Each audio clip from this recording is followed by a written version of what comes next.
Asalaamu calaykum soo dhawaada walaalahay meel walba adduunka ka joogtaan waa walaashiina noolin iyo mar kaleeto maanta waxaan idiin wadaa buskudka lagu sameeyo saliida sidaa u sameynayo waxyaabadan ka sameynayo insha Allah waa isla soconeynaa video haddii aad ka heshay like noo saar subscribe noo saar gambaleelka furo si aad u noqoto daawadaha ugu horeeya ee hela fiidiyowedeena share gareey la wadaag asxaabtaada wixii ra'yi ah ama fikir ah waxaad noogu dhaafi kartaa commentiga mar walba waan akhristaa commentigiina ducada iyo dhiirigelinta isugu jiro maasha Allah okay hadda waxaa sidaan u jeedaanba meeshan waxa igu jiro ukun sidoo kale wax yar oo cusbo ah ama milix saa u taqaano ayaan ku daray si fiican isugu qasayaa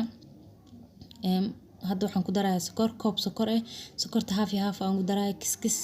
aan ku darayaa si fiican isugu qasaa marka maasha Allah yani inay sokorta iyo ukunta xoog isku dhalasho u baahanahay si fiican markii aan isugu qaso waxaan ku darayaa hal qaando ah baking powder iyo qaando caano ah ayaan ku darayaa okay hadda waxaan si fiican isugu qasayaa baking powder iyo sokortii ukuntii sidoo kale waxaa meeshan igu jooga bakeeri half ah oo subag aan soo dhalaaliyay waaye maasha Allah si fiican ugu qasayaa sidaan ugu qasay maasha Allah okay waa easy wuuna fudud yahay waqti badan ma ka qaadanayo waqti walbaad sameysan kartaa yani subaxii oo kale alisida inta quraacda karin oo kale waad sameysan kartaa si loogu cuno shaaha maasha Allah hadda waxaan ku daray 2 koob oo bur ah maasha Allah si fiican ugu qasayaa qaando ayaan ku qasayaa maasha Allah u jeedin maahno wallahi aad u macaan badan yahay buskud waaye sidoo kale casriyada oo kale waa la isticmaalaa oo waa la karsadaa hadda qaando ku qasayaa qaandada waa iska bixinaayeen gacanta ayaan ku qasi doonaa si ay si fiican aan ugu xasho yani oo kana hadda si fiican u xashaya inuu aad u adkaado oo yani aad iyo aad u adkaado ma jecli waxaan xoogaa wax yar oo jilcaan ka dhigayaa hadda saliida meesha u mariyay bur yani waa u mari kartaa dib ma lahan laakiin saliida u mariyay okay hadda waa kana sidaan u xashaya maasha Allah waa kana sidaan ku diyaarsan yahay wax yar oo noolaya waa fidinaynaa insha Allah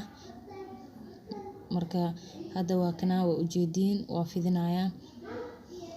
yani si fiican u fidinaysaa loo baahno khira yeesho waayo xogaa dhexdu ceeriin hadhow ka noqonaya hadii uu khira ka yeesho waxaan u baahanahay inuu qafiif ii noqdo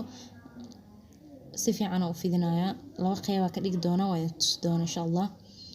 hadda waa tan nooc waa kana loof waaye sidaana u jaray u jeedin maahno maasha Allah sidaana u jaray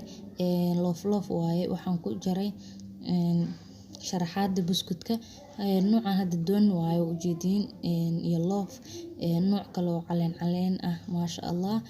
yani soo bir wuu jiraa laakiin aniga isagoo nooc caaga ayaan isticmaalaa okay hadda waa kana ujeedin noocan waaye nooc caadiga ah mar walba la isticmaalo diyan ku jaraya okay easy waaye waa wax fudud maasha Allah hadda waa sidaan asidan u jaraa maasha Allah okay soo dhawaada walaalahay sidoo kale hadda waa kana waa dubayaa saliida dabka u gaabiyay waxaan u baahanahay inuu dhexda ka bislaado isagoo on korka ka guban oo guduud qurux badan ah waxaan u gaabiyay xoogaa saliida dabka u gaabiyay si ay si fiican ugu bislaado waxaan tusayaa markaan saxan ku soo diyaariyo sida uu noqonayo insha Allah okay saxaabay waa kana hadda saxanka ku soo diyaariyo ujeedin maano maasha Allah wuu qurux badan yahay wuu guduutay dhexdana wuu ka bisil yahay aadna u qurux badan yahay maasha Allah waa huwal waad ka helaysaan waan rajeynaa inaad ka heli doontaan hadda waa kana dhexdaas ceerin ma ahan saliid ma gelin aadna u guduudan yahay wuu qurux badan yahay maano maasha Allah waxaan rajeynaa idinku caafimaad qabtiin iyo anigoo caafimaad qabo inaan isku soo noqono insha Allah aadna ka heli doontiin si qurux badan aad يعني سودي دونتين إن شاء الله